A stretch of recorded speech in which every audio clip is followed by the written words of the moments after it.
我订了2000亩棉花，那2000两银子，连同典当土地的银子，我都交了棉花定金了，现在一文都不剩。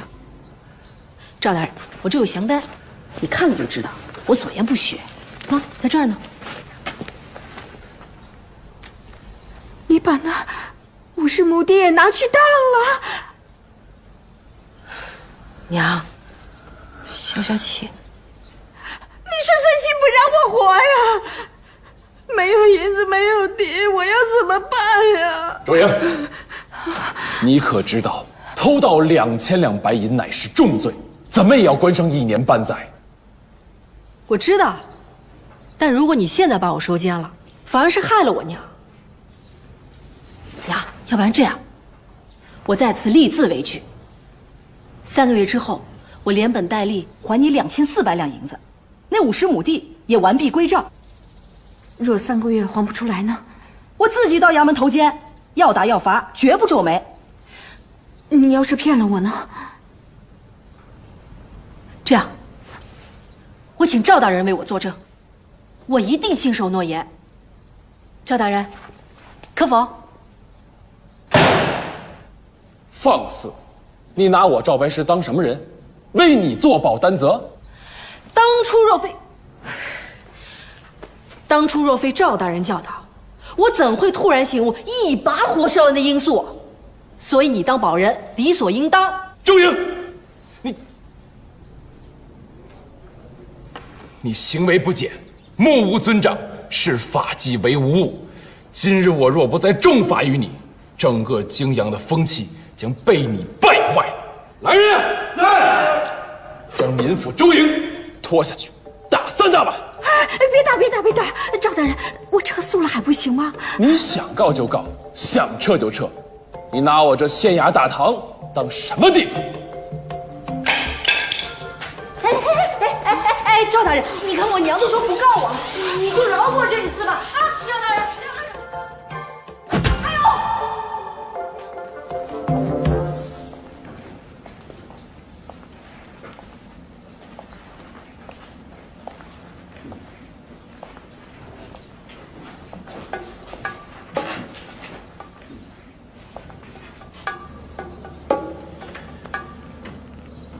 夫人，这3板下来，寻常男子都难以经受。我这么做，的确是用心良苦。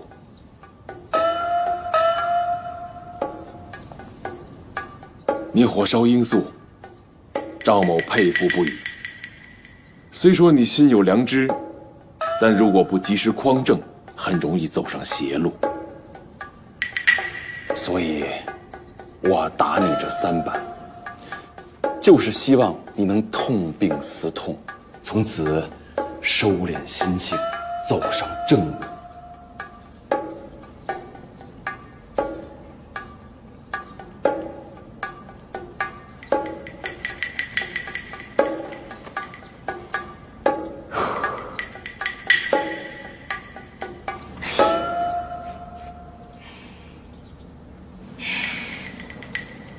赵大人，谢谢你刚才打了我，但却不是你刚才那番道理。那是什么道理？我偷我娘的银子，虽然情非得已，但也是错得离谱。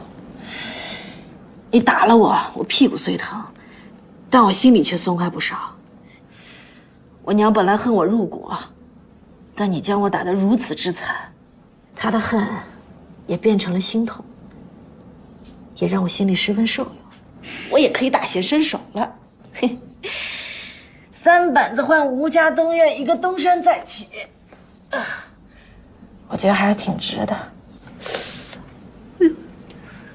看来我的苦心你根本没有领悟，我还得再劝劝你。哎，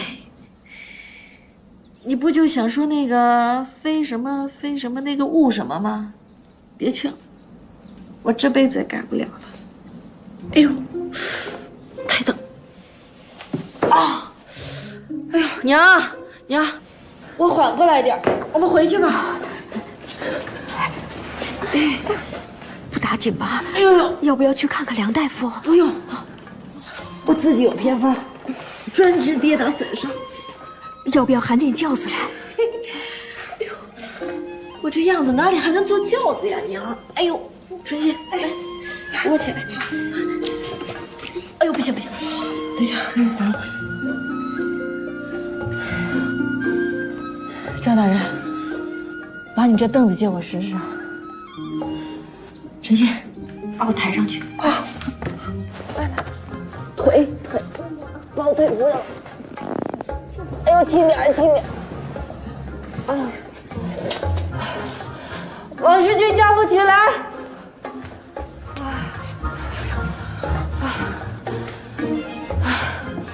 启动，回府。哎，慢点。哎呦，轻点，轻点啊！轻点，稳点。别晃。来，小虎。哎呦，别跌，疼死我了！轻点，来，轻点，稳点。哎呦，别晃，别晃，稳点，别晃啊！再来，再来。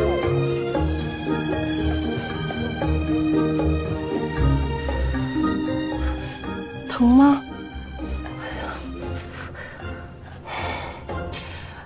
你也是为了吴家东院，为了能让他以后过上好日子才这么做的。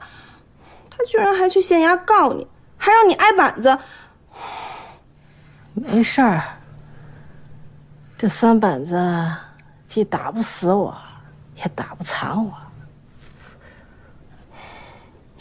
少爷一走，孩子一掉，说白了，你跟东院也没什么瓜葛了。少奶奶，要我是你，我就走，反正一身的能耐，走到哪儿也饿不死，何必守着这个烂摊子？可她是吴嫔的娘啊，这是吴嫔的家呀。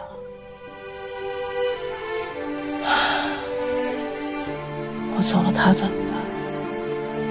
这个家就再也没希望了。你对少爷的感情真是太重了。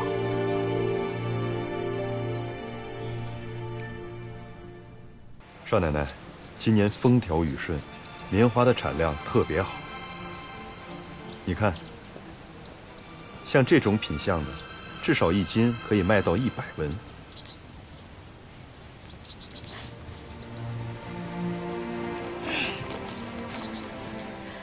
还了我娘的银子，再把地赎回来，今年至少能赚2万两。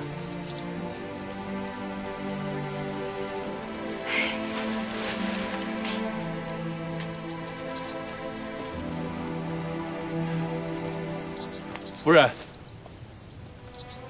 赵大人，找我有事？你前日所说之事，我特意询问打探一番。结果如何？吴卫文军需作假，可以说是铁证如山。我爹绝不会作假。夫人，所谓知人知面不知心，你心中的那个吴卫文和真正的吴卫文，也许并不是同一个人。不可能。此案乃是朝中几位大人亲自督办，你若再是纠缠不休，我怕不但翻不了案，还会引祸上身。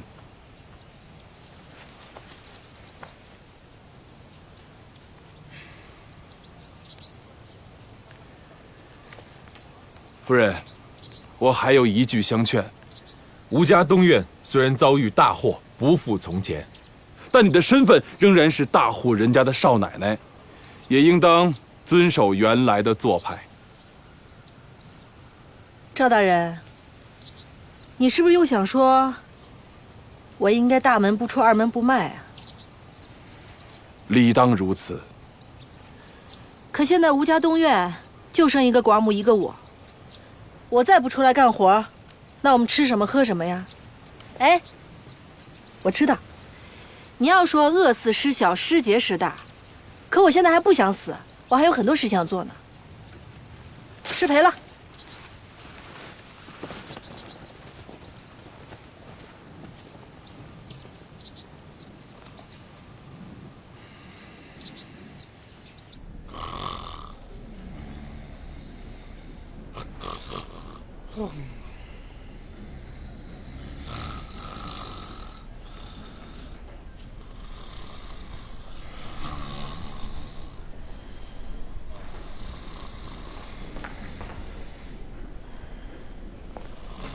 二少爷，二少爷，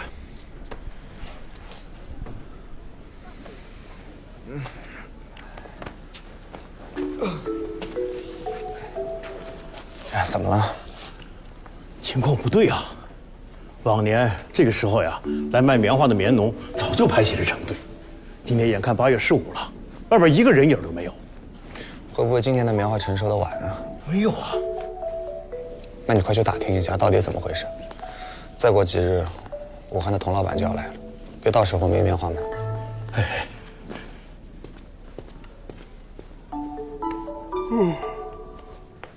我这趟看下来，就属咱们订的棉花长势最喜人，就这2天，都准备开始采摘。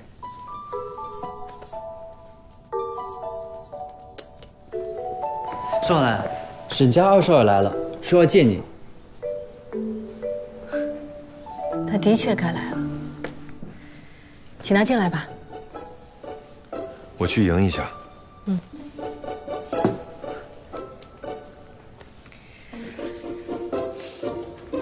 沈少爷，里面请。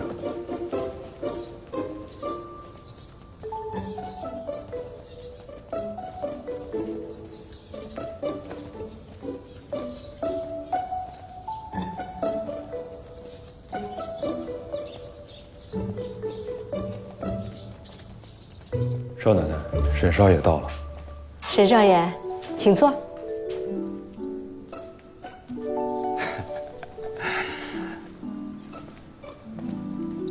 哎呀，我发现从正门走啊，舒服多了。沈少爷，请问你找我有何事？我听说你提前3个月收了些棉花，是，收了多少不多，80万斤。 ？80万斤啊！你真是在找死啊！哎呦，这话怎么说？你知不知道80万斤棉花放在你这儿风险很大的？是吗？那怎么办呀？我可以帮帮你。哎呦，真是太好了！怎么帮呀？全卖给我。没问题。哟，爽快啊！80万斤棉花，120文一斤。啊！什么？我没听错吧？120文一斤。你知不知道去年棉花卖60文一斤，你卖120？但是棉花可是从今年的地里长出来的。你就是在坐地起价呗。这棉花在我手上，我爱要什么价就什么价。65文。 120文一斤，1文都不能少。哎呀，你别这样嘛，我真的是在帮你。我觉得呢，咱俩是朋友，那朋友之间凡事就应该有商有量才对嘛。是，但朋友是朋友，生意是生意。你别忘了，我还救过你一命呢。铭记在心。70文文。120文。周莹，啊，你别以为全观众就你一个人有棉花。我们走。这关中还就只有我一人有棉花。不行，人家东院已经付了定金，这片地的棉花都是人家的了。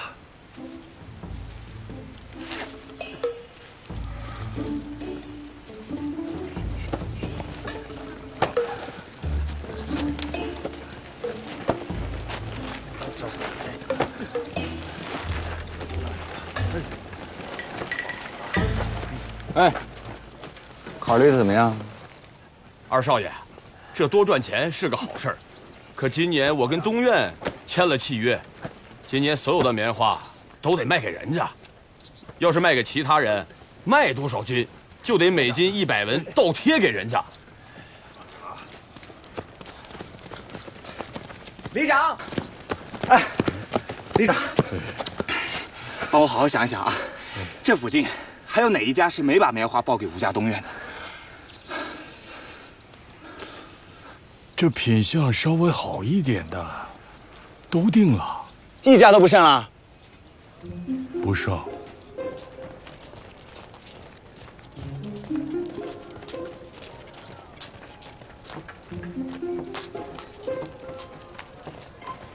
哎，停！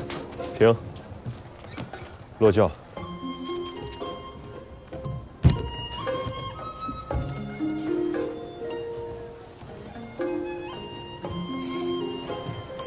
沈少爷，有何指教？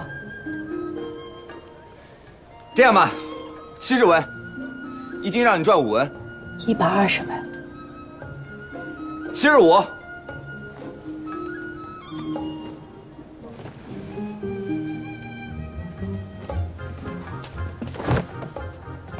周云，你到底要怎么样啊？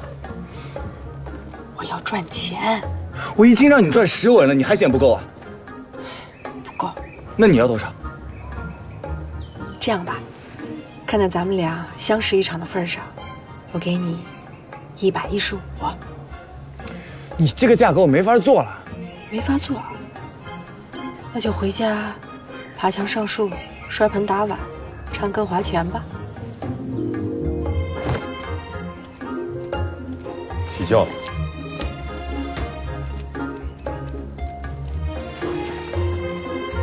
少奶奶回来了。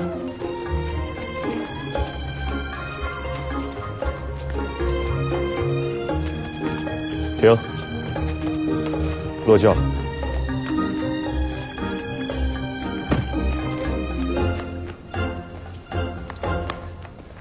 少奶奶，小五，佟掌柜已经到泾阳了，住云来客栈。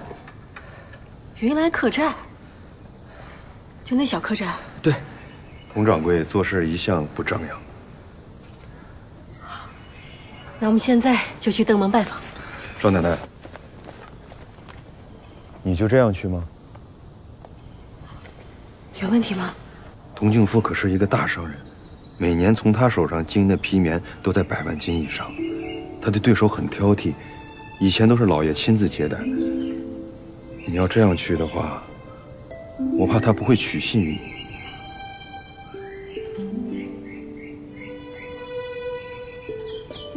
好，我明白了，我得有个豪门大户、当家少奶奶的样子。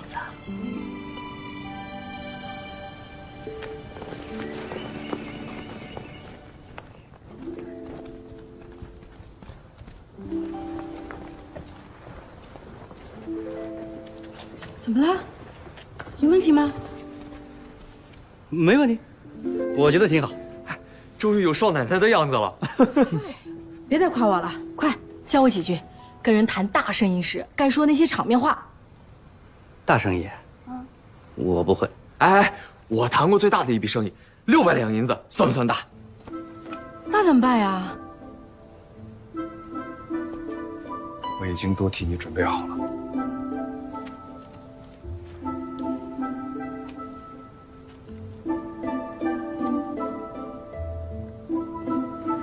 你先给我念一遍。讲义而不费力，讲义而不费力，实乃商界效仿之榜样。实乃商界效仿之榜样。效仿之榜样。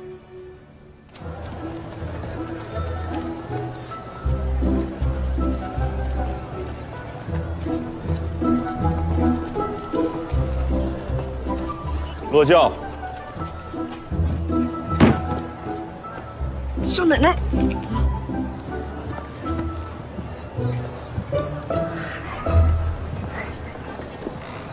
哎，行吗？好得很。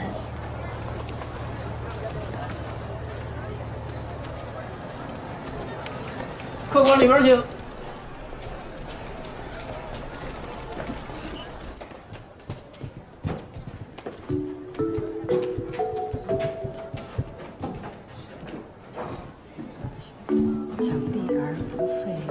实乃商界效仿之榜样。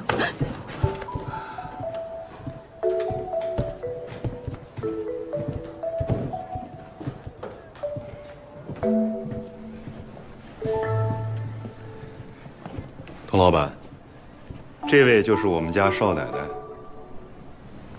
佟老板，在下佟敬夫，昔年与吴平少爷曾就有过数面之缘，可惜天妒英才，敬志永绝。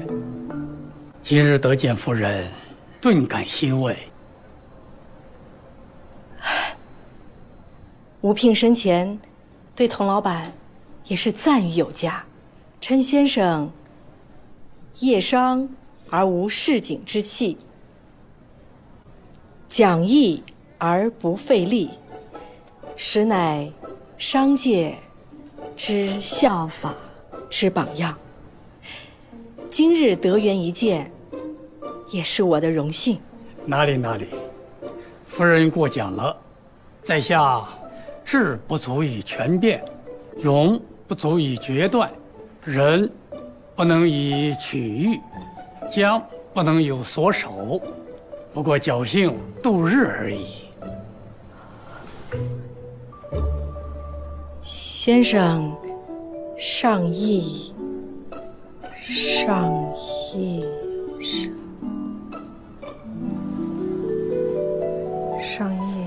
佟老板，我们少奶奶啊，那个佟老板，我也不绕圈子了，您这趟来是来收棉花的吧？关中所有的棉花现在都在我手上，只要佟老板价格公道，我愿意全部出售。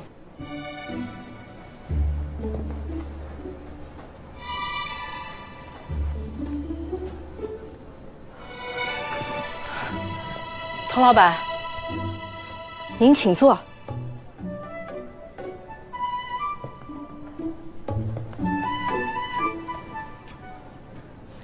那个佟老板，我正好带了些样品来，要不您先看看？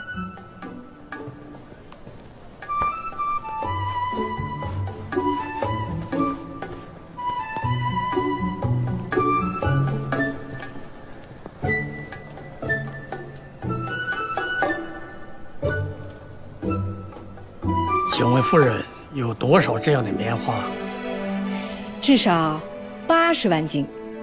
太多了，我用不了这么多。那您要多少？最多20万斤。价格要是公道，我可以勉为其难，再多要20万斤。那佟老板觉得什么价格算是公道呢？我在其他地方收棉花都是50文一斤，我与泾阳有感情有交情，60文吧。佟老板，我这棉花120文一斤。夫人，你是在说笑吧？去年棉价大跌，关中一半的棉农都改种了小麦，而直隶湖广那边的棉田又遭了殃，几乎颗粒无收。物以稀为贵，再加上我这品相，怎么都值120文一斤。哈哈哈哈哈哈！夫人呐，我在其他地方收了这么多年的棉花，也没操出100文去呀。哈哈哈哈哈！佟老板，水涨船高，您今年的府部也一定能卖个历史最高价。80文，你这80万斤棉花我全要了。不行，那就拉倒。为了表示我的诚意，这样吧，若是80万斤您全要了，我让你5文，115。夫人，实在不好意思，这生意没法做了。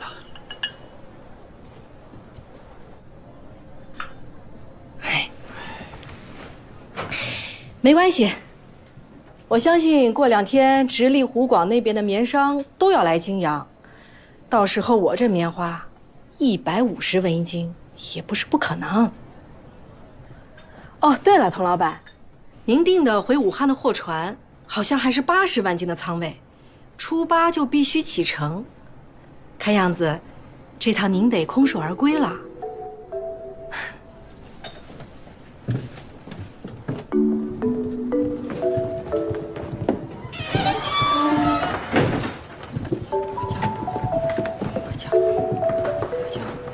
夫人，请留步。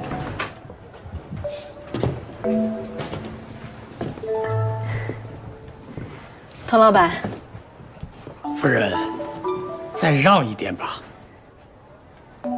这样，那如果一手交钱一手交货，就110文。成。童老板，沈心怡，你怎么会到这儿来？我来是来跟童老板谈生意来了。在下沈心怡，沈氏棉花行的2掌柜，泾阳沈家少东家。原来是沈少爷，失敬失敬。今年我爹派我来拜访你。童老板，既然我们价格已经谈好了，那就签约吧，我也好安排交货。哎，好，这边请。稍等，童老板，我刚才好像在听你们说，今年的棉花卖110文一斤，还说要一手交钱一手交货。巧了，我现在手上就有80万斤棉花要卖给你，品相上好，我定的价格呢也是110文一斤的，但是我会给你7天的账期，不用一手交钱一手交货的。沈心怡，你哪来的80万斤棉花？关中所有的棉花可都在我手里。你别管我从哪里来80万斤棉花，只要童老板愿意跟我合作，我们沈家一定是到期付货的。我看你是存心来砸场的吧？我是存心来跟童老板做生意的。童老板，我们进屋聊。哎，童老板，你不用跟他聊，我给你105文，我们马上签约。好，我也出105文一斤，7天账期不变。100文，我也出100文，7天账期不变。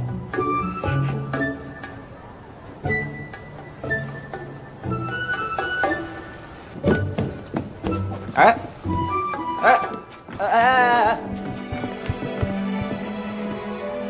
她真是我们家东院的少奶奶。如假包换。哎，奶奶授受不亲啊，放手啊，放手。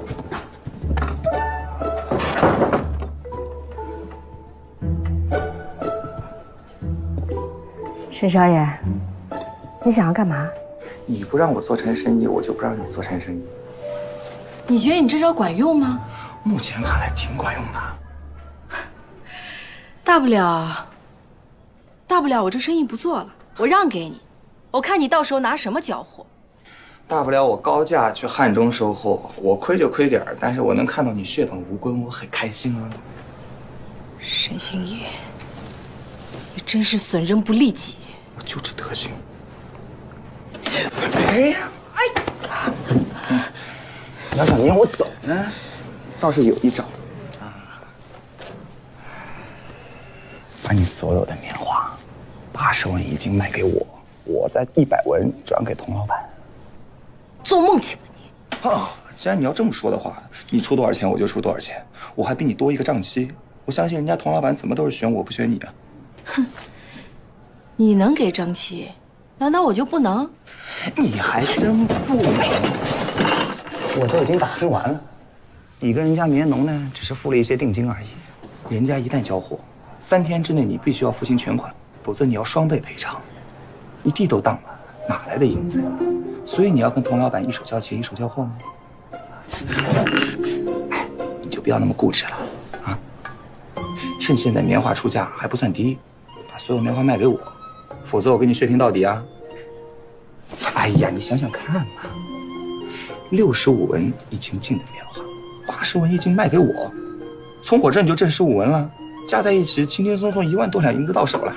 我辛辛苦苦3个月，才赚15文，你一转手就能赚20文。要分级过秤打包装车，不要成本的，5文都不止啊！成交。这就对了，早说嘛！你走！轻点解释。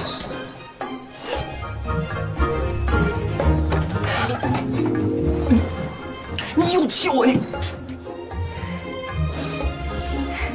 童老板，我退出，接下来的事情你和沈少爷聊吧。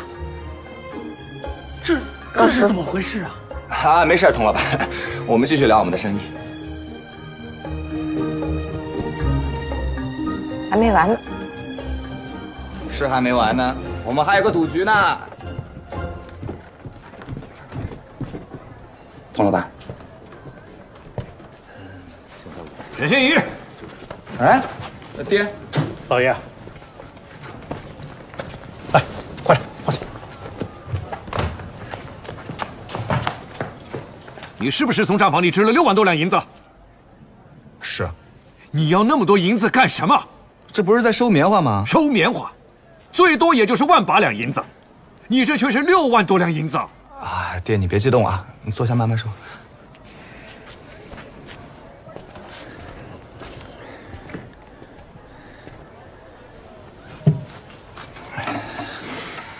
爹，今年的棉花不是涨价了吗？去年60文一斤，今年变80文一斤。那也不用花那么多银子，你是不是老毛病又犯了？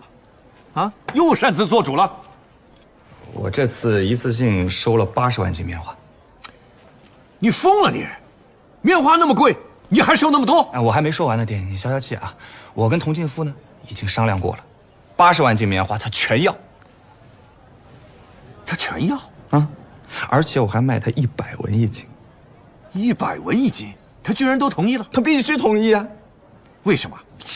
去年棉价大跌，很多人不是改种小麦了吗？导致今年关中的棉花减产1半，而直隶湖广的棉田又遭遇天灾，物以稀为贵啊，价格上涨也是必然的。你还关注直隶湖广的事？那当然了，我觉得做生意啊就应该眼观六路，耳听八方。再说了，80万斤棉花意味着什么？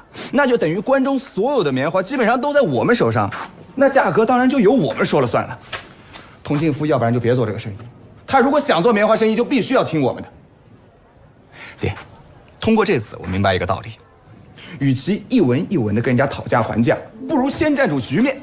只有站住了局面，那赚多赚少是由我们自己说了算。而且爹，我觉得以后我们做生意都要循着这个思路，哪怕之前不挣钱，哪怕是赔钱，都要先占局面。沈心怡，我看你又不知天高地厚了，是不是？你挣了多少银子，就不计成本了？就寻思着怎么赔钱？哼！我告诉你，你还嫩着呢。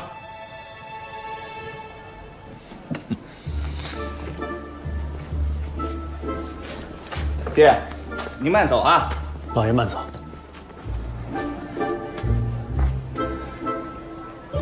石掌柜，刚才没说完呢，再去账房支5000两银子，把明年的棉花也给我定了。现在？对啊，就现在。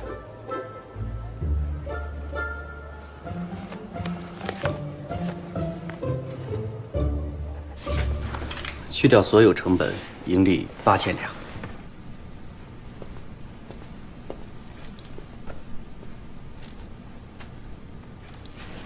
唉，本来应该赚2万两的，生生被沈星咬了一大口子。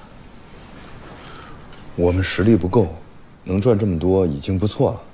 是啊，按成本算，沈星一其实只赚了2成，而我们赚了1倍还多。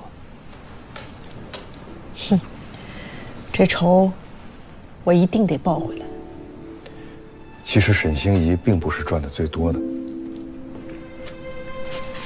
还有谁？我听说今年府部也涨价不少，那个童敬夫至少赚了有3万两。这么多？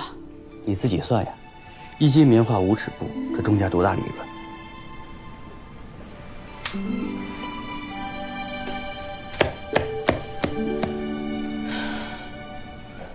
哎，西院的布庄和中院的土布作坊现在是个什么情况？好像都不太景气。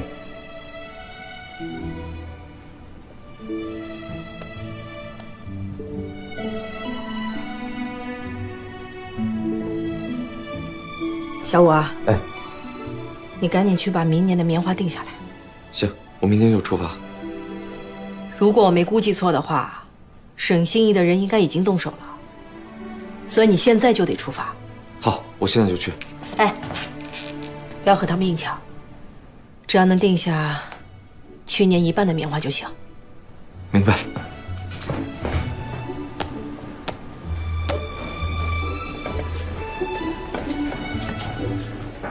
奶奶，夜点来了。哎呦，我在这油茶里啊，给你加了点鲜杏仁，清肺的，您尝尝哈。真孝顺。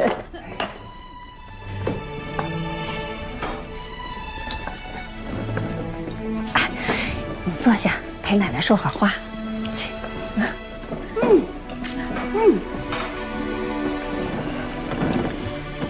你爹今天来看我啊，10句里面有9句都在夸你，是吗？他夸我什么了？你给我说说呗。说你现在跟换了一个人一样。星儿，今年的棉花是不是赚钱了？是啊，比去年赚的还多点呢。看你爹笑眯眯的，我就知道赚钱了。四海说了，赚钱多少不重要，重要的是他看现在星儿，眼光啊、胸襟啊，都跟平常人不一样。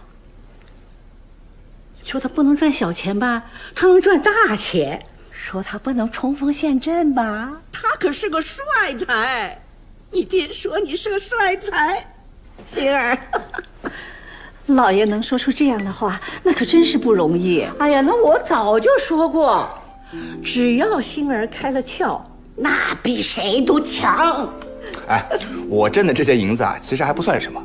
另外还有一个人啊，2000两银子的本金啊，一把赚了1万多。谁呀？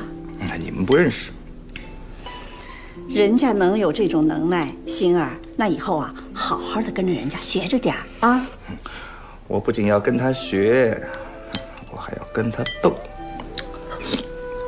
娘，这是借你的2000两银子，这是给你的利息，这个是给你的分红。干嘛还要给我分红啊？以后但凡我挣了钱，我都给你分红。为什么？你是我娘啊，我孝敬你是应该的。可我不是你亲娘。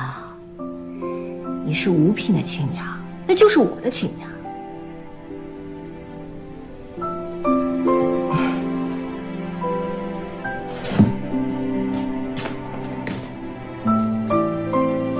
怎么啦，娘？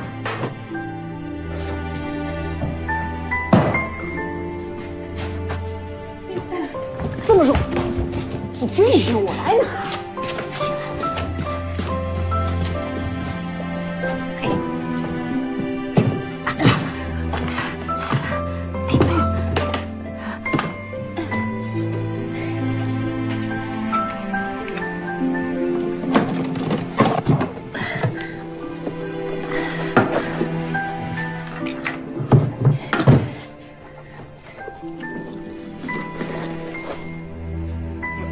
这些钱，你收着。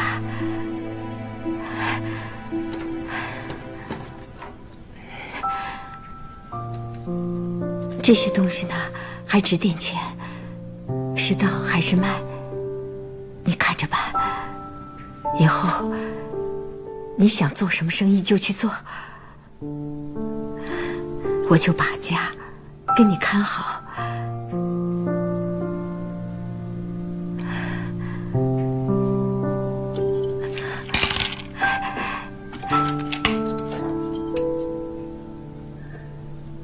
娘，你放心，我一定不会把这些银子给亏了。我相信你，收起来，啊，放好，收起来。娘，也快过生日了，我想给你好好操办一场。哦，不用。虽然说今天你挣了点钱，但往后要花钱的地方更多，我能省几个算几个。不，这生日一定得办，而且要大办。哎，先收着，收着啊！来，把钱收好，把钱收好。啊，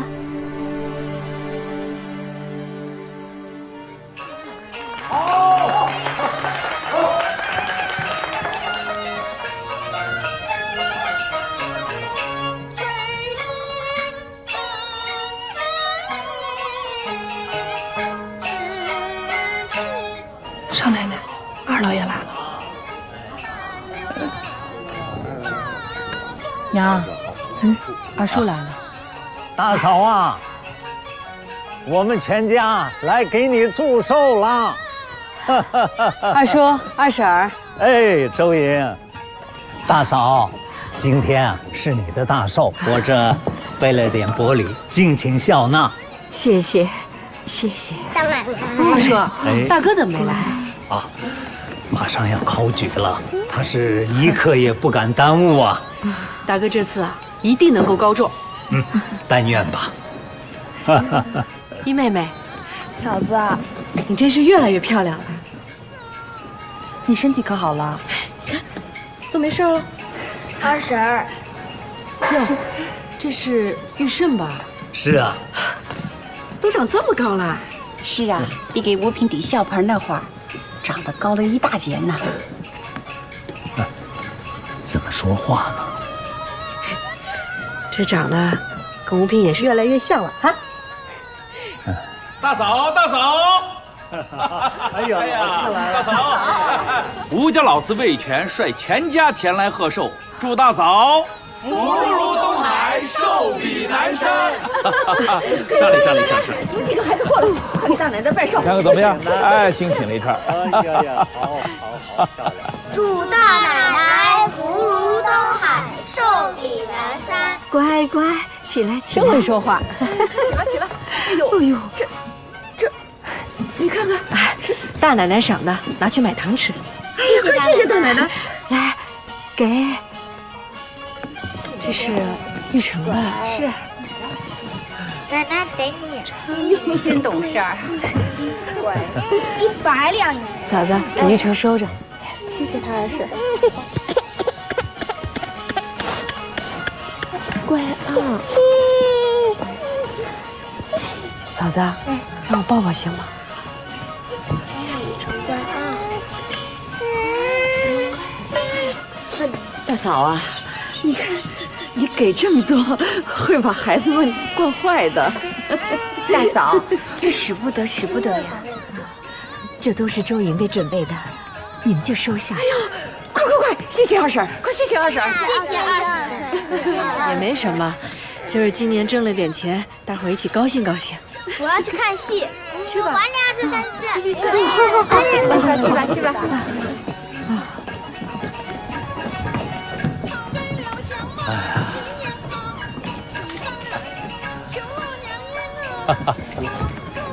哎呀，周莹啊，哎呀，四叔，这真是喜庆啊！感觉吴家以前的热闹又回来了。四叔，你说对了，我不仅要把吴家从前的热闹找回来，还要把吴家从前的荣光也找回来。好，有志气。不过，光靠我一个人也难办。今天借着我娘的寿辰，把2位叔叔请到这儿，也是因为有件大事儿要跟2位叔叔商量。什么事儿啊？我们坐下说吧。先坐吧。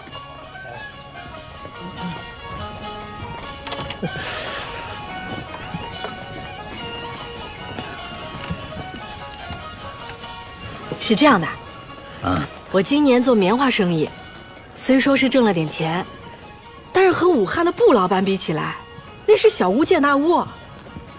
人家低价收购我们关中的棉花，运到武汉加工成府布，再高价卖回陕西，再从泾阳转运到边关。这一来一去，我们只赚了30%，而人家却赚了70%。周莹啊，你说的没错，我是做土布生意的，我亲眼看见，这棉花运到武汉变成布，再回来，这价格就翻了几番。四叔，你是开手工织布坊的，你最清楚。其实咱们陕西的土布也不差，可为什么就卖不过府布呢？那是因为我们的产量小啊。是啊，没错。哎，这家盛典棉花织几匹，那家也有点棉花也织几匹，这既没规模也没名气，人家客商自然就不认。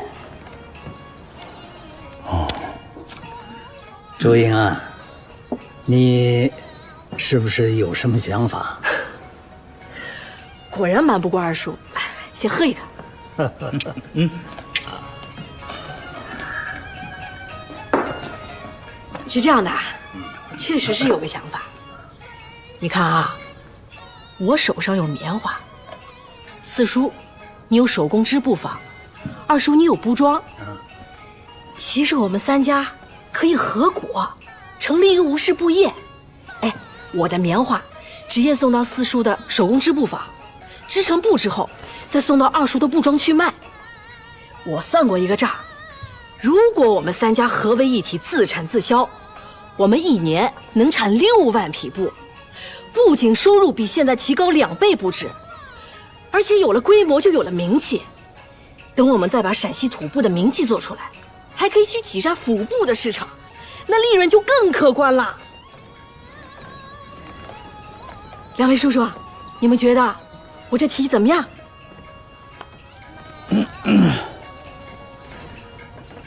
大哥在世的时候，最多也是几家拿出一点银子，开个典当行。你这却要我们3院把主要的家业拿出来合股，这事儿太大了，我这心里啊还真没底。老四啊，你说呢？周阳啊，我这人说话直，你也别介意。哦，没事没事，四叔，你有什么直说。这母鸡司晨，它不是吉兆啊。这东院没了人，你做了大当家的，那是被逼无奈，我也不说什么。但是，你要把我们中院经营了几十年的作坊也交给你，这恐怕使不得。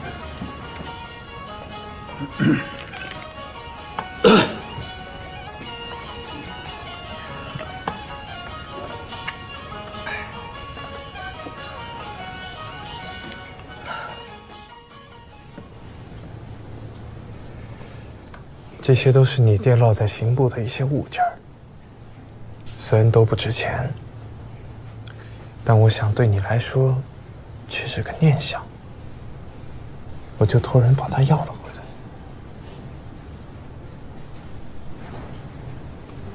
胡小姐，你受了很多。我白天吃不下，晚上总梦见我爹。可是人总得往前看呀。我就是想不通，我爹这么好的人，为什么会是如此结局？可能就是因为你爹太好了，所以才会被人欺负。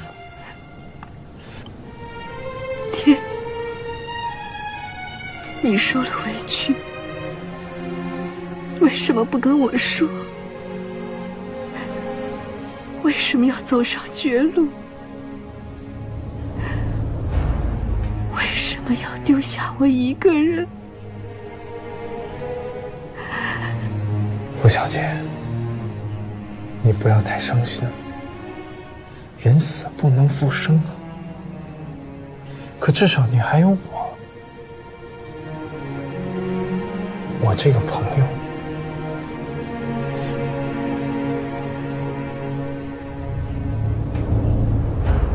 谢谢你，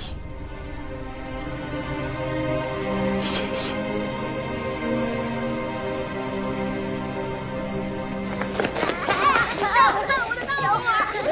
哎，快回来！你这舞刀弄剑的，你好好唱戏。来，快点，回去了。不是你爹说你啊。哎呀，今天最开心的就这几个孩子啊！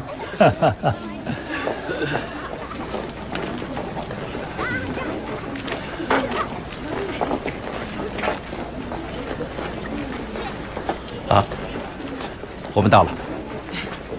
刚才四叔，四婶，走好。哎，好，老四啊，再见啊，走好，告辞了。哎，路上小心啊。哎，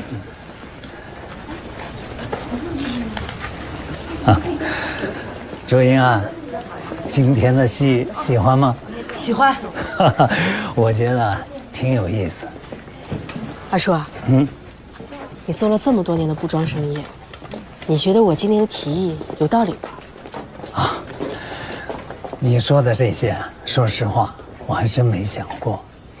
但听你说完之后，我也想了，觉得挺有道理。既然二叔认可，能不能帮我劝劝四叔啊？老四这个人啊，比谁都犟。大哥在的时候，还能劝他2句。我觉得我没这个本事。那如果四叔一定不加入，就我们2家，你干吗？周英啊，大哥走了之后，这东院就靠你一个人撑着，起色也不错。昨天我跟你二婶还说呢，你呀，的确是个有才干的人，这东院只怕还会往上走啊。谢谢二叔认可啊。但你的才干究竟能走到哪儿，我这心里也没底。这样吧，如果你能说服老四，那我就跟你合股成立50布业。如果中院不参加，那我们西院也不加入。你看这样行吗？行。你刚才就不应该那么快拒绝周玲。怎么了？你看看刚才人家给那娃几个赏钱，一出手就是100两，比大哥当年可阔气多了。有钱又怎么了？啊？哎呦，你想啊，这么短的时间，人家就挣了大钱了，这说明啥呀？说明人家有本事。咱要和人家一起干，咱说不定也能挣上大钱呢。你呀，头发长见识短。哎，你瞅瞅，这咋叫头发长见识短呢？当啷啷啷啷啷，里个儿楞个儿楞。驸马讲话无道理，听我把话说来理。自古皇家有纲纪，哪有为君拜臣的？休怪你气，取笑你半死母牛放马里。好恼，马声招议太无礼。爹，什么事儿？有件事情非得要你出马。老将吃马，你给我定了俩。扛谁？哎，什么事儿啊？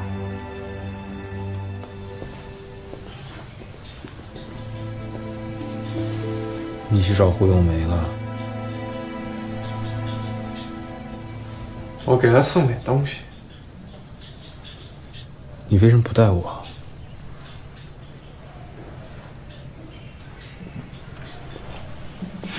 他爹刚死，他一个人孤苦伶仃的，我去看看他，不过分吧？不过分。我就是想提醒您一句，老板，我们来这儿是干什么的？可他对我们有用。我知道，但是你也别忘了，咱们是什么人。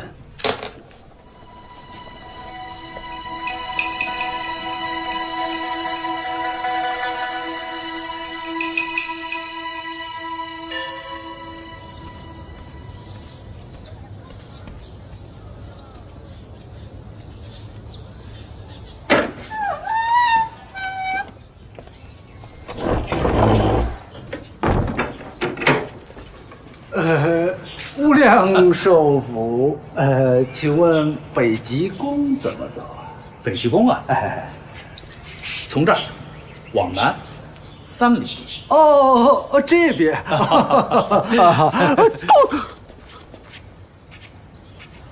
多谢。哦，无量寿佛，无量寿佛，无量寿佛，无量寿佛，无量寿佛。站住！道长，问路就问路呗，你这挤眉弄眼是啥意思？我吓着您了。不是，对不住，对不住啊！恕贫道修炼不够，对不住。哦，道长，你到底想说啥呀？我这不能说。不行，道长，今天你必须说，你必须说啊！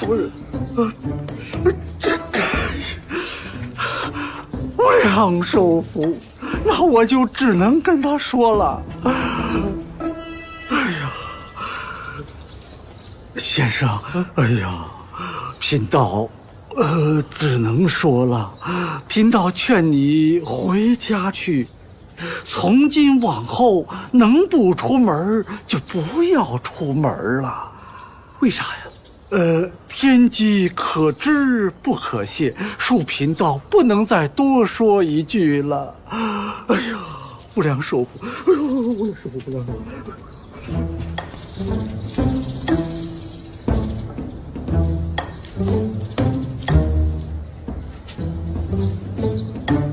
这不是好好的吗？故弄玄虚，故弄玄虚。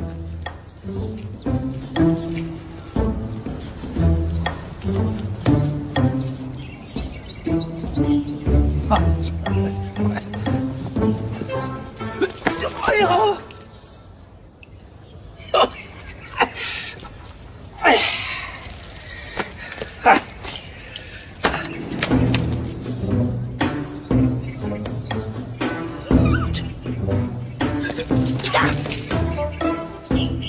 出什么血了？让不让人走路了？这个倒霉！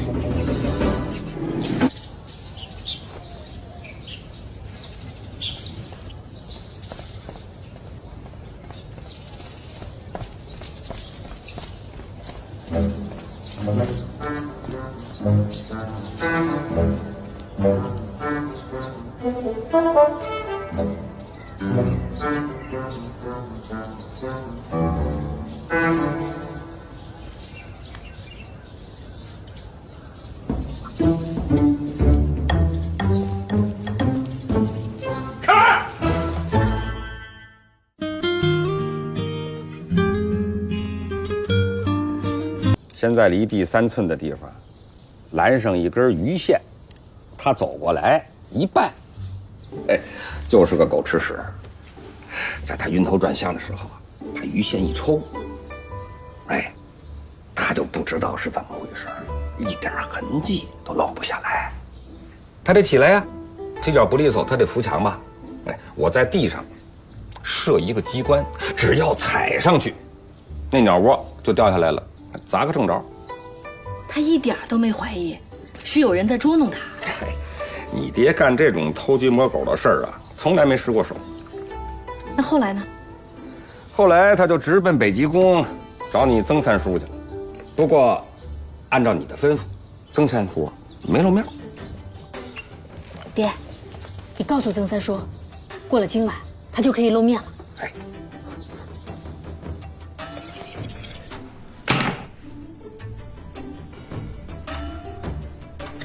不信了，这个。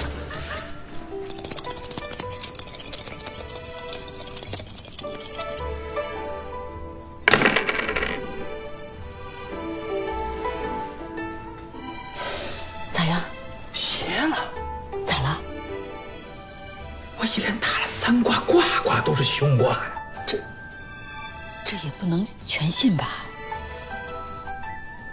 今天我遇到了一位高人。他说啥了？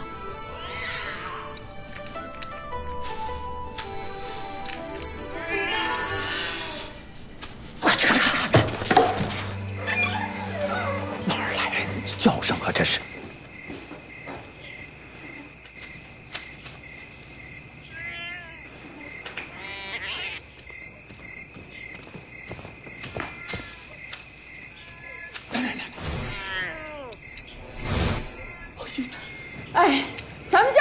养猫啊？这哪来的猫啊？啊，不知道，夫人。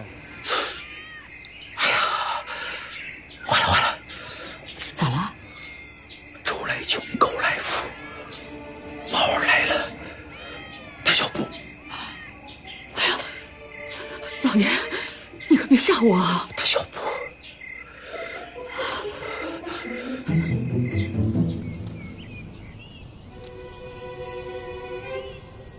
常是人间笑哈哈，周游四海你为啥？苦中受尽求正道，不染人间桃李花。大长，哦，是你？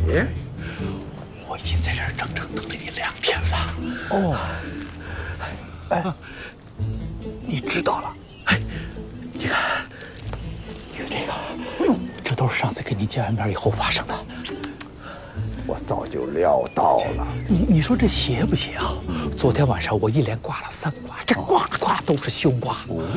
这还有更邪神的，昨天晚上一群野猫这突然闯到我们家，啊！您给我说说，这到底发生了什么事儿啊？这邪神这么厉害？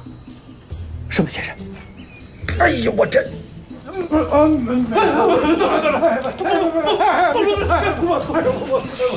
招了什么邪神啊？哎呀，道长，道长，你可千万不能这样！哎呀，行了行了，哎呀，你说我这不是多嘴吗？自找麻烦，哪是麻烦呐？救人一命，您这是无量功德。无量寿福。来，这边。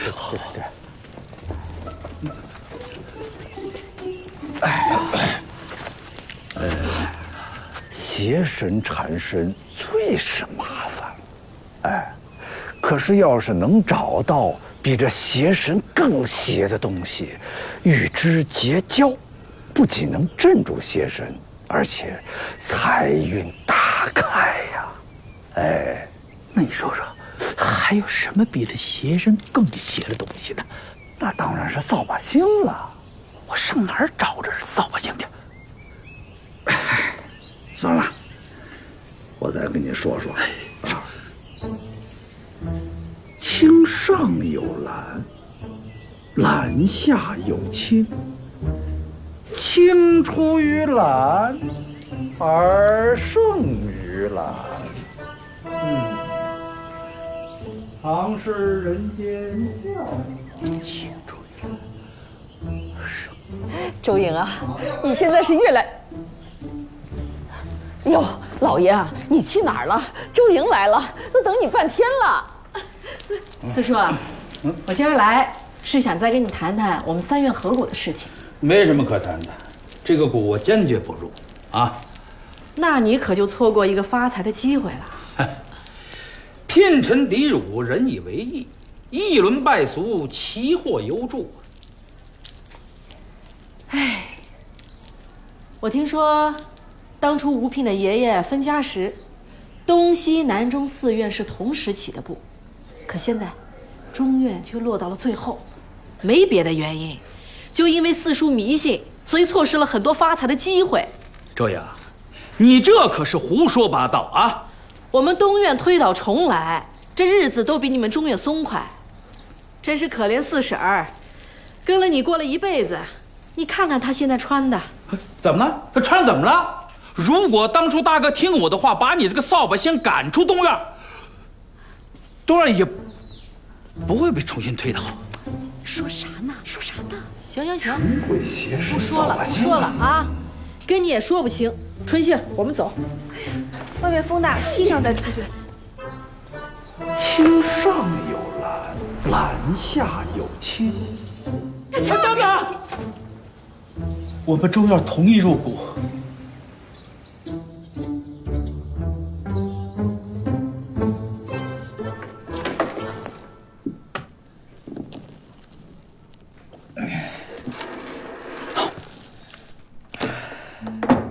周莹啊，从今天起，这11堂大印就归你掌管。希望你能兢兢业业，不辜负我们3院合股的初衷。拿着。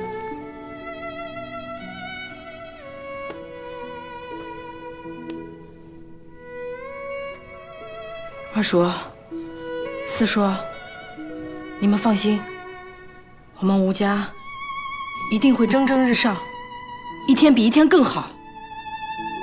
好。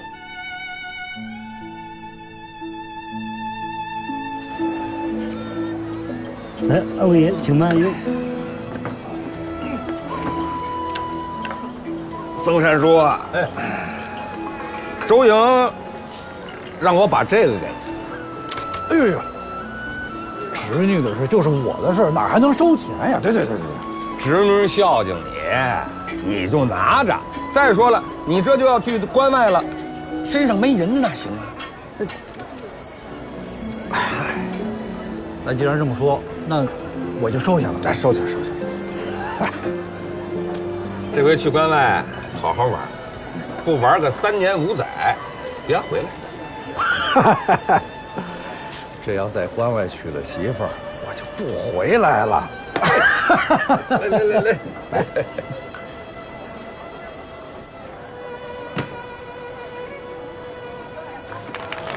好，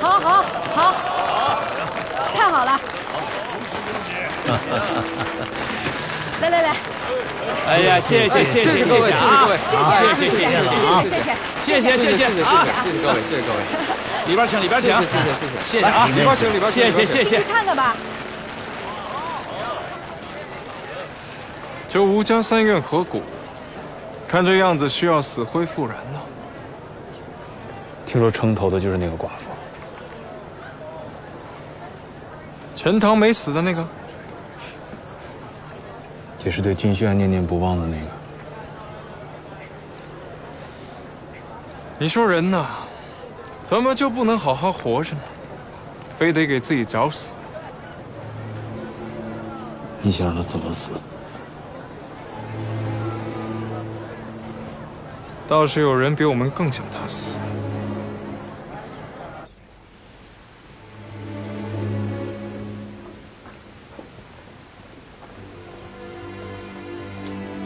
胡小姐，你这是？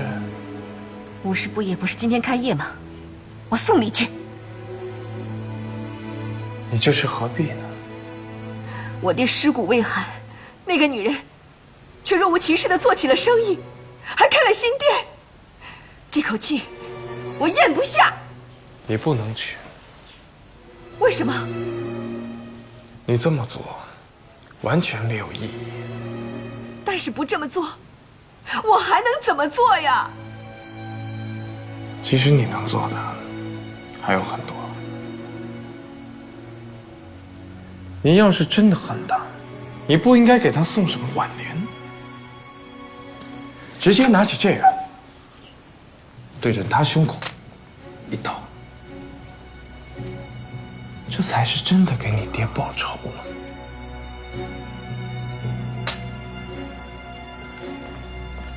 你让开！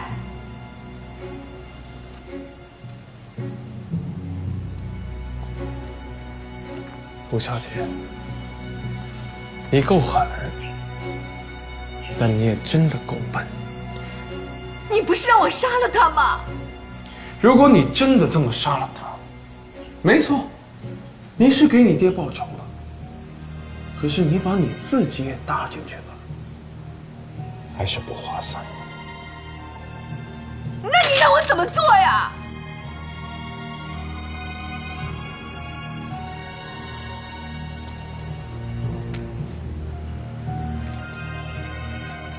你难道不知道吗？36计里有一计叫借刀杀人。哎，周阳，你的意思是说，还要再招30个职工啊？是。明年一开春，客商就要来了，我们必须抢在他们到泾阳之前，把所有的货给备足。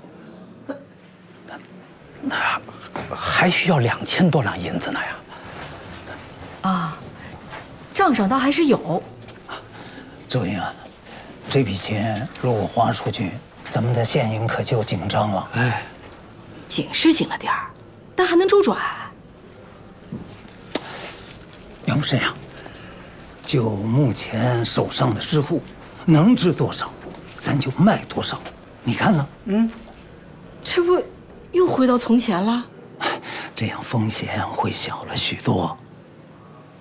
再小打小闹，既占不了市场，也做不出名气啊。周英啊，这事儿你得听我的，小心驶得万年船啊！我倒是觉得，既然大伙都看好这事儿，那就别犹豫，竭尽全力，一炮打响。啊，对，他说的对，听周英的。哎呀，对什么呀？老四，我说听周英的没错啊，他说的完全对。周英，我现在就去招人去啊，耽误不得啊！辛苦四叔，辛苦，不辛苦。哎，周英啊，你对老四是不是施了什么邪术啊？哦，没有。那他对你的态度怎么突然大变呢？可能是四叔他自己想通了吧。想通了。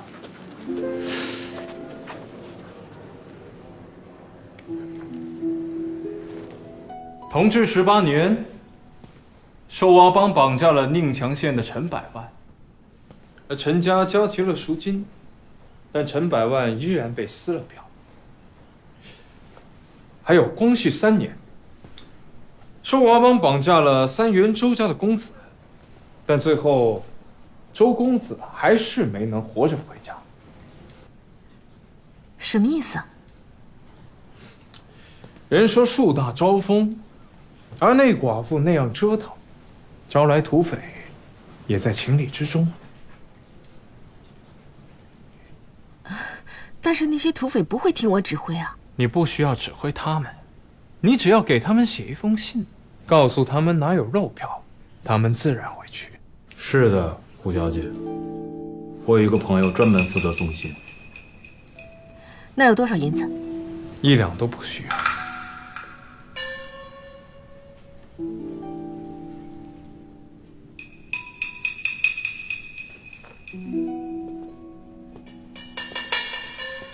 你有什么企图？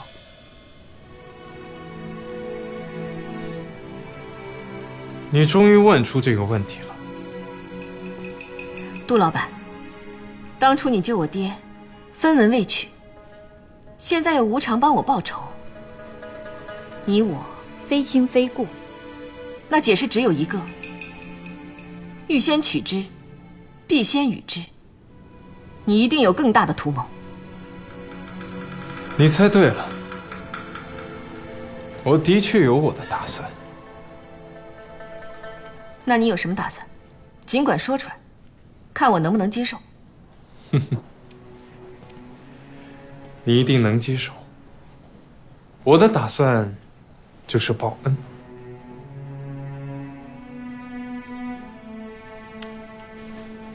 很多年前，有一个小男孩，又饿又冻，走到一户人家面前，再也挪不动脚步。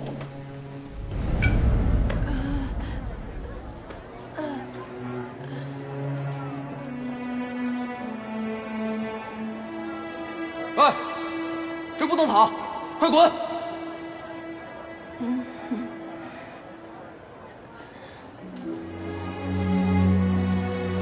起来，起来，小姐来了。而就在那个男孩等死之时，那户人家的小姐将手里的半个馍送给了那个男孩。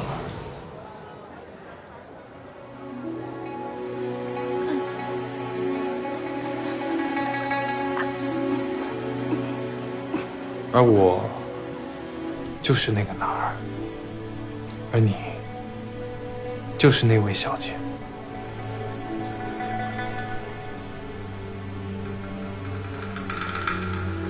我不记得了。救命之恩，对我来说却是永生难忘。这就是我愿意帮你，但是一文都不取的缘由。那我要怎么做？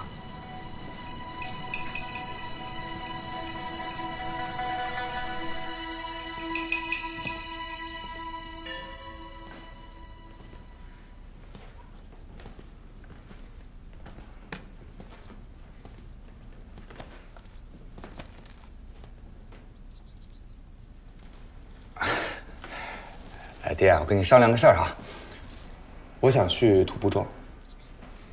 哎，你在棉花行里面干得好好的，怎么又想起去土布庄了？棉花行生意太小了，不够我施展拳脚的。而我看来看去呢，土布庄最适合我。不行，我还指望你明年在棉花行里给我再赚一笔呢。爹，你放心好了，明年棉花行的生意我全都布置好了。我提前预购了40万斤棉花，跟童老板那边也说过了，就算没有我，一样赚钱。那你想到土布庄里面干什么呀？我现在还不能告诉你，但是我给你保证，一定会给您一个惊喜。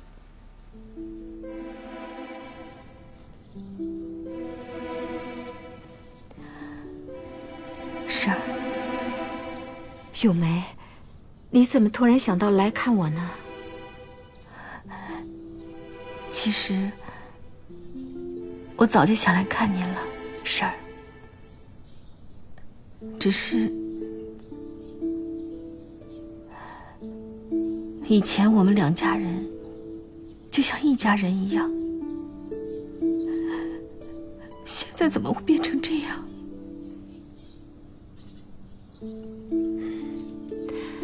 这都是命啊，婶儿。我爹走了，我现在就剩下你一个亲人了。你也是个苦命的孩子。来，坐。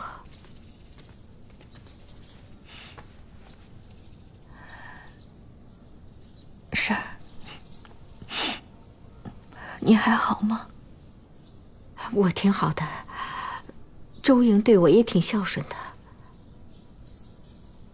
啊，咏梅，你爹的事儿，我和周莹心里也很抱歉。我们只想知道到底是怎么回事，我们没想到他竟然会……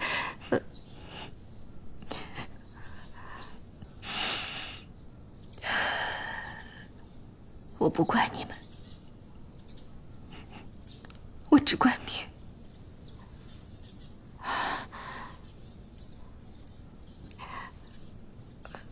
过去的就让它过去吧，你也要好好的过日子啊。